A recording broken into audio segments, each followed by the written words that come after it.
कराची की रातें कभी मुकम्मल खामोश नहीं होती, मगर कुछ सड़कें ऐसी हैं जहां अंधेरों से भी ज्यादा गहरे राज छुपे होते हैं। उनमें से एक सड़क का नाम है कारसाज रोड। अनमोल हॉरर चैनल के नाजरीन को खुशामदेद। आज आपके लिए जो वाकया हम लेकर आए हैं वो हमें कराची से उबैद साहब ने ईमेल किया है। ये वाकया उन्हीं की ज़बानी सुनिए। मेरा नाम उबैद है। मैं कारसाज रोड से चंद किलोमीटर के फासले पर एक पेट्रोल पंप पर नाइट शिफ्ट में काम करता हूँ। उस रात मेरी ड्यूटी का इख्तिताम करीब 3 बजे हुआ।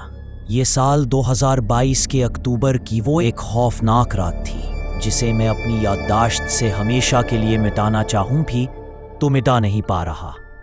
वाकया कुछ यूँ है कि मैं पेट्रोल पंप पर ड्यूटी के बाद थका हुआ बोझल आंखों के साथ अपनी मोटरसाइकिल पर घर की तरफ रवाना हुआ।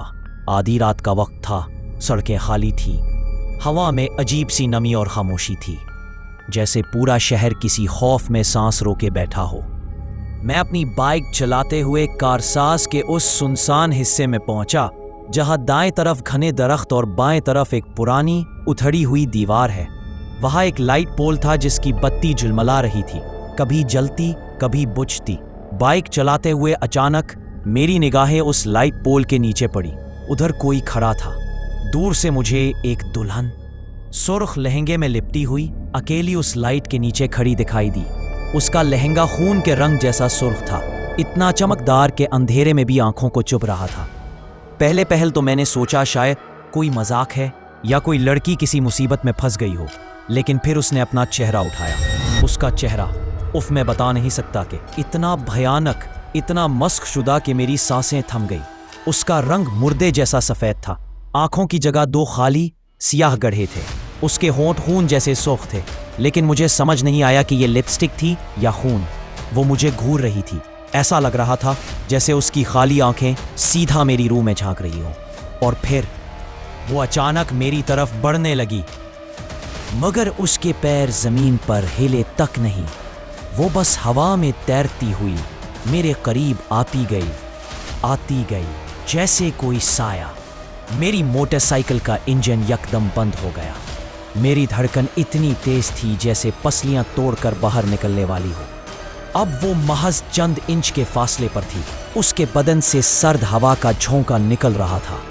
उसकी सांसें बर्फ की तरह सर्द थीं। फिर उसने बोलना शुरू किया। उसकी आवाज़ ऐसी बर्फीली और खाली जैसे कब्र की गहराई से आ रही हो। मुझे घर छोड़ दो। मेरे हाथ कांपने लगे, जुबान से आवाज़ तक ना निकली। पसीना मेरी कमर से बह रहा था। फिर अचानक उसके होठों पर एक भयानक मुस्कुराहट फैल गई, इतनी बड़ी, इतनी गैर फिक्री कि उसका चेहरा गोया कानों तक फट गया हो और उसके दांत खून में तर। मैंने जोर से बाइक स्टार्ट करने की कोशिश की। पहली, दूसरी, तीसरी किक। इंजन ने कोई जवाब ना दिया। दुल्हन और करीब आ गई। अब उसका चेहरा मेरे कंधे के करीब था। उसकी सर्द उंगलियां मेरी गर्दन को छूने ही वाली थी कि यकदम एक गाड़ी की हेडलाइट्स सड़क पर पड़ी। रोशनी के पड़ते ही उस चुड़ैल नमा दुल्हन की चीख निकली। उसकी चीख इतनी तेज और शदीद थी कि जिसकी वजह से शीशे टूट जाएं। फिर वो सफेद धुआं बनकर हवा में तहलील हो गई। मेरी बाइक के इंजन ने उसी लम्हे गड़गड़ाते हुए स्टार्ट ले लिया। मैं पूरी ताकत से बाइक दौड़ाता हुआ वहां से निकला। घर पहुंचकर मैं सीधा अपने कमरे में बंद हो गया। सारी रात खौफ से लरसता रहा।